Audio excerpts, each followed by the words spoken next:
আপনাদের এলাকায় কি ধান ক্ষেত হয়? আশেপাশে ধান লাগানোর শুরুতে এটার কি কয়? হালি না রোয়া? রোয়া যখন এইভাবে রোয়, কয়জনে সিরিয়ালে রোয়? হ্যাঁ, 10-12 জন, 12 বেশি। তখন তারা কি করে? কাঁচা দেয়। কি করে? কাঁচা দেয়। কাঁচা দিলে হাঁটু দেখা যায় কিনা? রান। আর রান দেখা যায় কিনা? এবার শোনেন, আবু দাউদ শরীফের হাদিস, হাদিস নাম্বার 4014 নাম্বার হাদিস। ক্বালা রাসূলুল্লাহ সাল্লাল্লাহু আলাইহি ওয়াসাল্লাম, নবীর সাহাবা জারহাদ রাদিয়াল্লাহু তাআলা আনহুর বর্ণনা। জারহাদ রাদিয়াল্লাহু তাআলা আন বলেন, জারহাদ রাদিয়াল্লাহু তাআলা আনহু বলেন, জালাসা রাসূলুল্লাহ সাল্লাল্লাহু আলাইহি ওয়াসাল্লাম ইনদানা, আমাদের সামনে নবী বসা, ওয়া ফাখিজি মুনকাশিফা, আমার রান খোলা। আমাদের সামনে নবী বসা, আমার রান খোলা। নবী আমার দিকে তাকায়া বললেন, আমা আলিমতা আন্নাল ফাখিজা আওরা, এই মিয়া তোমার শরম নাই? তুমি জানো না রান ঢাকা রাখতে হয়? তাড়াতাড়ি ঢাকো। সুবহানাল্লাহ। বলেন, রান কি খোলা রাখা যাবে না ঢেকে রাখতে হবে? ঢেকে রাখতে হবে।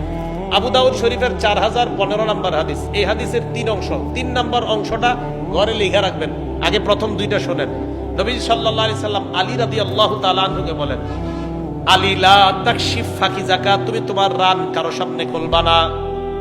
রান কারো সামনে খুলবা না।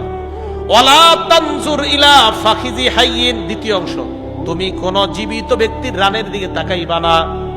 জীবিত কারো রানের দিকে তাকাইবা না।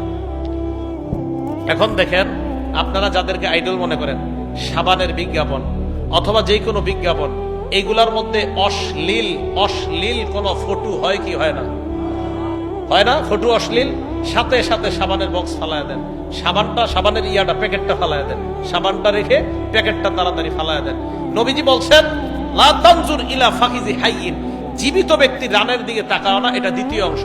3 নম্বর অংশ এটাই লিখে রাখবেন বুঝি করে, ওয়ালা তানজুর ইলা ফাখিজি মাইয়িতিন, মরা ব্যক্তির রানের দিকেও তাকাও না। কি ব্যক্তি? মরা ব্যক্তি। তাহলে মরা ব্যক্তির রান যদি দেখা হারাম হয়, জীবিত ব্যক্তির রান দেখা হারাম না হালাল? আরো জোরে হারাম। তাহলে বলেন তো, এই অপরাধগুলা, এই যে অঙ্গ প্রত্যঙ্গ আমাদের উল্টাপাল্টা হয়ে যাওয়ার অপরাধগুলা আমাদের কারা হয় কি হয় না? একরমে বন্ধুরা আপনারা থাকেন, সাবধানতা অবলম্বন করবেন। কেউ কারো রান যেন ইচ্ছাকৃতভাবে রানের উপর নজর না পড়ে। আল্লাহ হেফাজত করেন।